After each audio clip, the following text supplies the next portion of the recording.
पंत श्री हुजूर प्रकाश मणि नाम साहिब के चरण कमलों में साहिब बंदगी।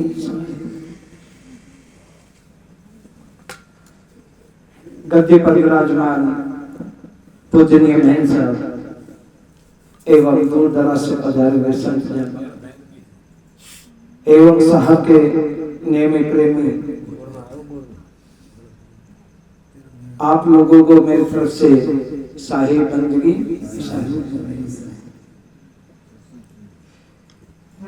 साहब कहते हैं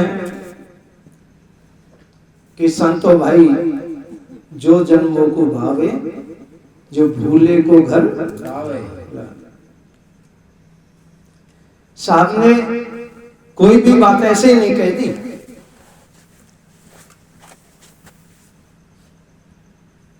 साहब ने एक एक बात मैदान साफ करने वाली बात कही है कि जहां से आडंबर हट जाए, जहां से कुरीतियां हट जाए, जहां से अज्ञानता हट जाए। और जो साहब के वचन वाणियों को सुनते हैं, समझते हैं, उन पर चलते हैं, उनका विरोध भी होता है। ग्रंथमणि नाम साहब कहते थे कि जब स्वयं कबीर साहब थे तब उनका पुरजोर विरोध हुआ, तो हम तो क्या चीज। विरोधी आते हैं इस संसार में, विरोधी आते हैं इस संसार में, और उनका एक ही काम होता है विरोध करना। मेरा किसी को भी आघात करने का ऐसा कोई मेरा विचार नहीं होता है, लेकिन अगर कोई बात कठोर लग भी जाए तो मुझे क्षमा भी करते रहना। कि एक छोटी सी बात मैं आपको बताता हूं कि जब मैंने सन 1909 और 10 में जब अनुराग सागर घर घर करने का जब विचार बनाया, मंजूरी तो मुझे दामाखेड़ा से लेनी पड़ी, भानु प्रताप साहब से, पर उन्होंने कहा कि अच्छा काम है, करो। लेकिन यहाँ जितने भी संत महंत थे, उन्होंने पुरजोर यानी पूरी ताकत लगाकर विरोध किया, और इतना विरोध किया कि वो कहने लगे कि ये आडंबर है, ये पाखंड है, ये रामायण पढ़ने वाले में, भागवत पढ़ने वाले में हम में क्या फर्क रह जाएगा। अरे भाई, तुमको फर्क क्यों चाहिए? तुमको उनमें और हम में फर्क क्यों चाहिए? वो अपना ज्ञान करा रहे हैं, तुम अपना ज्ञान कराइए। वो अपने ग्रंथों को लोगों को जा जाकर सुना रहे हैं, तुम भी अपना ग्रंथ जाकर सुनाओ। बुराई कहाँ है? हमें फर्क क्यों चाहिए? लेकिन हमने संघर्ष किया और हमने ऐलान किया कि 151 घर में हम फ्री में अनुराग सागर जाकर करेंगे, और वो हमने टारगेट पूरा किया। अब सारे लोग करते हैं अनुराग सागर का पाठ, और अब तो तनख्वाह तय कर करके करते हैं। हमने आज तक भी कोई पैसा नहीं तय किया, आज भी हम भी करते हैं, लेकिन हमने ऐसा कोई तय नहीं किया कि इसमें 1100 रुपए लगेंगे, तेरे 11,000 लगेंगे, तेरे 21,000 लगेंगे, हमने नहीं किया। लेकिन और जो लोग हैं वो तय करके करते हैं कि इतना पैसा लगेगा। क्यों भाई? ज्ञान मोल बेच रहे हो? ज्ञान मोल बेचने की चीज है। अरे तुमने जो सीख लिया लोगों को सिखाओ, ये तुम्हारा कर्म बनता है, तुम्हारा कर्तव्य बनता है। तुम संत बन गए हो, महंत बन गए हो, ये अपना एक काम है, हमारी साहब के प्रति एक ड्यूटी है, उसको हम कंप्लीट करें, क्या दिक्कत है? उसके बाद हमने विचार बनाया कि हम कलश यात्रा निकालेंगे। साहब को, लोगों को पता लगना चाहिए कि कबीर साहब का पंथ भी कोई पंथ होता है। हम 7-8 से लगे थे और 12 में जाकर कलश यात्रा हो पाई थी, और उसमें भी संत और महंतों का ही विरोध था, लेकिन हम मजबूती से लगे रहे, और 12 में हमने कलश यात्रा निकाली। उसके बाद अब हर कार्यक्रम में बहुत जगह कलश यात्राएं निकल रही हैं, लोग करते हैं, लेकिन विरोध जरूर करना है। कुछ लोग ऐसे समझते हैं कि रामदास जा जाता है जो पब्लिक इसकी हो जाती है, ये क्या चक्कर है। जिस गांव में एक भी कबीरपंथी नहीं होता है, जिस गांव में एक भी कबीरपंथी नहीं होता है, और वहां जाकर हम कबीर साहब का ज्ञान सुनाते हैं, हम कबीर साहब के बारे में समझाते हैं उन लोगों को, उन लोगों से हम चर्चा करते हैं, और जब उनको समझ में आती है तो साहब से जुड़ जाते हैं। कुछ लोग कहते हैं मेरा नाम है, मेरा नाम है, मेरा नाम है।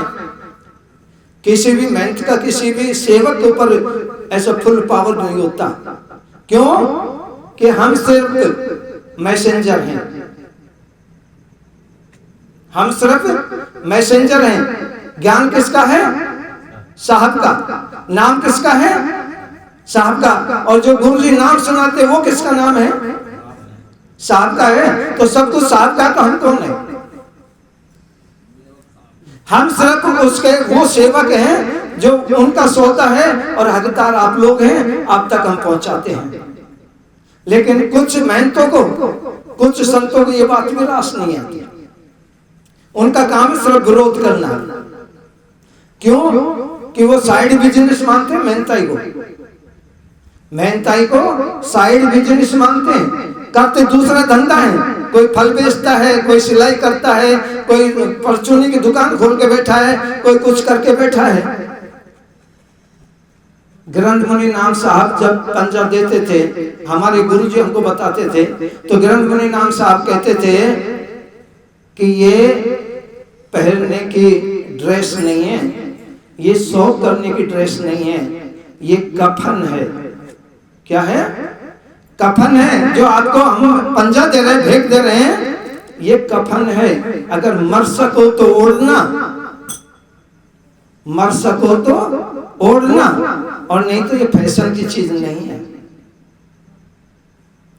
लेकिन हमने तो बस परीक्षा पास कर ली, बन गए मेहनत, और फिर अब 2-2, 3-3 बिजनेस चल रहे हैं, और नौकरी भी कर रहे हैं, मेहनताई भी कर रहे हैं, रोजगार कर रहे हैं, धंधा कर रहे हैं। अरे जब तुमने साहब के लिए समर्पण कर दिया तो जो भी कुछ करो साहब के लिए करो ना भाई। कुछ लोग कहते हैं कि अभी मेरे पास आज ही खबर आई कि अंधेरी रात में आनंदी चौका नहीं करना चाहिए, अगर करेंगे तो मैं चौका में नहीं बैठूंगा। अब बेचारा अज्ञानी है, मैं क्या कर सकता हूँ? वो पढ़ता नहीं है तो मैं क्या कर सकता हूँ? उसको जानकारी नहीं है तो मैं क्या कर सकता हूँ? उसमें मेरा तो कोई दोष नहीं है। किसी को ज्ञान कम है तो मैं क्या करूं भाई? पढ़ो, पुस्तक है तुम्हारे पास, किताब है तुम्हारे पास, आपको चौका पद्धति दी है, आपको ज्ञान सरोवर दिया है, आपको बहुत कुछ दिया है, पढ़ो। एक महीने में अंधेरी में 6 मुहूर्त बनते हैं चांदनी के, यानी जिसको चंद्रमा का तिथि कहते हैं, और शुक्ल पक्ष में 9 बनते हैं। कुल मुहूर्त कितने बन जाते हैं? 15, और 15 मुहूर्त मुझको कम पड़ जाते हैं। यानी कई जगह तो मुझे जाकर सत्संग ही करना पड़ता है, आरती हो ही नहीं पाती है। उनको कहते हैं कि भाई सत्संग अभी करना है तो सत्संग कर ले, आरती नहीं हो पाएगी, अगले महीने और अगले महीने में देख लेना। तो हमको चाहिए कि ज्ञान संपूर्ण कर ले, अन्यथा किसी के सेवकों को भड़काना ये महापाप है, ये बंद कर दे। अगर एक कबीर पंथी कोई कभी सेवक हो, मैं नहीं पूछता तेरा गुरु कौन है, अगर वो टूटता हुआ नजर आता है तो मैं उसमें जाकर जान लगा देता हूं कि कबीर पंथ से उसे गिरने नहीं दूंगा। अगर कोई गिर भी गया है तो वो मैं नहीं पूछता तुम्हारे गुरुजी कौन थे, बस मुझे पता लग जाए अगर ये साहब की शरण में थे और कबीर पंथ को छोड़ रहे हैं मैं वहां जाकर ताकत लगा लेता हूं और फिर उनको कबीर पंथ से गिरने नहीं देता हूं, जहां तक मुझ में दम लगाई जाती है लगाता हूं। और जो छोड़ गए हैं उनके पास भी मैं जाता हूं और वो मुझसे कहते हैं कि हमें नहीं चाहिए कबीर पंथ, लेकिन फिर भी मैं वहां कोशिश करता हूं, मेहनत करता हूं और फिर उनको वापस पंथ में लाता हूं। ये ऐसे थोड़ी हो जाता है, गाल बजाने से कुछ नहीं होता, यानी किसी के सेवकों को जाल भड़काने से कुछ नहीं होता। ये महापाप है। अगर तुम साहब के पक्के हो, सेवक हो, तो अपने को खुद को देखो, दुनिया की डायरी पढ़ना बंद कर दो। जब तुम खुद की डायरी पढ़ लोगे तो तुम्हें दुनिया दिखाई नहीं देगी। दुनिया में जो बुराइयां हैं वो आपको नजर आना ही बंद हो जाएगी। क्यों? कि सबसे बुरा तो मैं हूं ना भाई। और साहब ने समझाया भी है कि बुरा खोजन में गया, बुरा ने मिल गया कोई, जो दिल खोजा अपना, तो मुझसे बुरा ने कोई। साहब ने ऐसे कह दी है बात। और सच में कोई अपनी डायरी तो देखे, खुद को परखे कि मुझ में क्या क्या कमी है, मुझ में क्या क्या बुराई हैं, कि मैं किसी की तूता चुगली करता हूँ नहीं करता हूँ, किसी के सेवकों को ऊंचा नीचा बताता हूँ नहीं बताता हूँ, किसी को छोटा बड़ा बताता हूँ नहीं बताता हूँ, किसी को भड़काता हूँ कि नहीं भड़काता हूँ। ये मेहनतों के संतों के काम नहीं है। मैं कहता हूँ ये आम आदमी के भी काम नहीं है, ये आम आदमी के भी काम नहीं है। और दूसरी बात कि जो पहले से कबीर पंथी है, अगर वो मुझे बुलाता है तो जाता हूं। पहले से कोई कबीर पंथी है और वो मुझे बुलाता है तो जाता हूं। मैं किसी के घर में नहीं घुसता और आज तक किसी सेवक को जाके नहीं कहता अब तू चौका आरती करवा। क्यों? कि जब सारा सब कुछ उसने रच रखा है। किसने? परमात्मा ने। क्या हमको उस पर भरोसा नहीं है? जो उसने पहले से हमको रच दिया है तो उसने हमारा कार्य क्षेत्र भी दिया है, हमको समय भी दिया है, कितने समय में हमें कितना काम करना है और जिसका हमें पता ही नहीं है, यानी हमें उसका ज्ञान भी नहीं है कि हमको कब क्या करवा रहे हैं। वो परमात्मा की मर्जी है, लेकिन किसको समझाएं। और मैं कहता हूं कि उन लोगों का दोष भी नहीं है, क्योंकि बेचारे को समय नहीं मिलता। वो चांदनी अंधेरी में अड़जे पड़े हैं। अभी यहाँ पर ही हमारे यहाँ चाउंडी में ही हमारे एक महंत साहब का चलावा हुआ था और शुक्ल पक्ष था, तिथि 5 थी और वो महंत का चला हुआ था और भानु प्रताप साहब ने किया था। तो क्या भानु प्रताप साहब गलत चौका कर गए? यानी वो तो हमारे गुरु गोस्वामी हैं, हमारे पंथ को देखते हैं। और जिनको इस बारे में ज्ञान नहीं है उनसे मेरा निवेदन है हाथ जोड़कर कि पढ़ें। हमारे को ज्ञान सरोदा दिया हुआ है, हमको चौका पद्धति दी हुई है, उनको पढ़ें। ऐसे ही कंठी माला लेकर महंत बन जाने से, पंजा लेने से ही सब कुछ नहीं हो जाता। जो लोग ज्ञान का प्रकाश करते हैं और निंदा ईर्षा से दूर रहते हैं वो ही संत और महंत हो सकते हैं, सेवक भी वही हो सकते हैं। साहब की शरण उसी को माना जाता है जो निंदा ईर्षा झूठ से, अरे हमको काल ने बांधा हुआ है, अगर हम काल के बंधे हुए में बंधे हुए हैं आज भी, तो फिर हम काल से छूटेंगे कब भाई? और काल ऐसे मजबूती से लगा हुआ है कि हम छुड़ा नहीं पाते। क्यों? कि उसने इतना बंधन बांधे हैं, बहुबंधन से बांध दिया, एक बेचारा जीव अपने बल छूटे नहीं, तुम ही छुड़ाओ।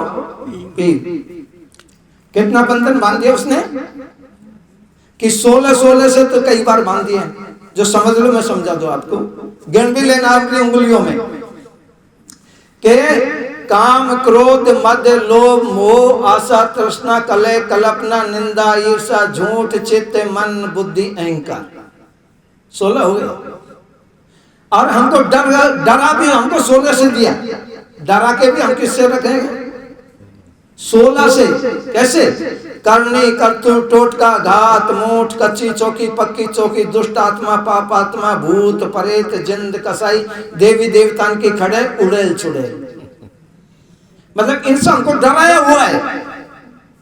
कहीं भी जाओ पीपल में भूत रहता है, वहां मलेटन मत जाए, चौराहे मत जाए, चौगान लग जाएगो, वहां मत जाए, मसान लग जाएगो। हमको बड़े फिर इनसे भी पार नहीं पड़ी। 40 शेर खड़े कर दिए जीव के चारों तरफ, 5 तत्व और 25 प्रकृति, कितने हुए? 30 और 10 इंद्रिय, कितने हो गए? 40। और उनका स्वामी कौन है? मन। 40 शेर का मन, फिर भी नहीं पार पड़ी। फिर 3 गुणों से हमको झकझोर दिया, रजोगुण सतोगुण और तमोगुण।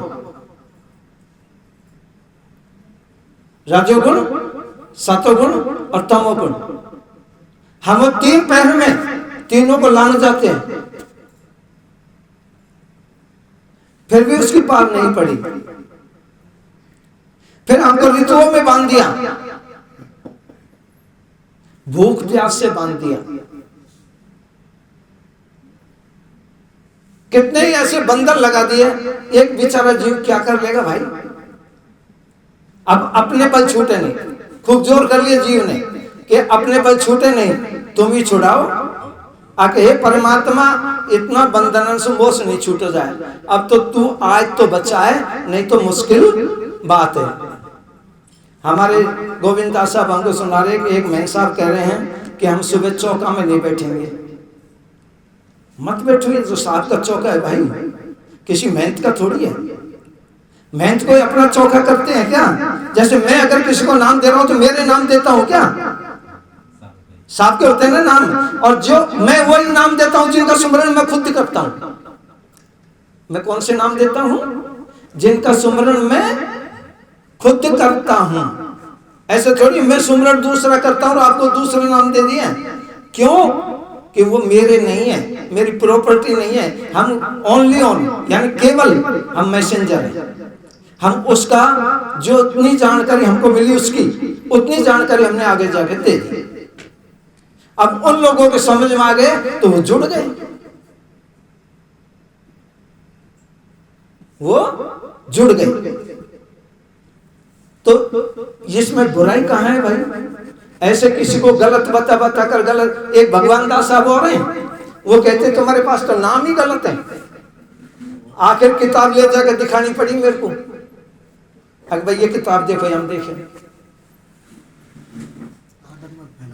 यानी बस ऐसे समझते हैं कि मैं बड़ा कैसे दिखूं, और उस बड़े के चक्कर में अपनी खुद की बिगाड़ लेते हैं। इसलिए ऐसे लोगों से भी सावधान रहना चाहिए। ऐसे लोगों से भी सावधान चाहिए जो किसी के धर्म में भी विद्रोह करे, चौकस रहना चाहिए। और हमारी कमजोरी क्या है कि हम परमात्मा को अपने बस में रखना चाहते हैं। परमात्मा को अपने बस में रखना चाहते हैं, हम परमात्मा की मर्जी पर चलना ही नहीं चाहते। जबकि हमारा काम कब बनेगा? जब हम परमात्मा की मर्जी पर चलेंगे। जाई विद राखे साहिब वही विद रहिए। जब जैसे वो रखेगा वैसे हम रहेंगे तो हमारे सारे काज पूर्ण होंगे, कोई रोकने वाला नहीं है। इसलिए कैसे कहा है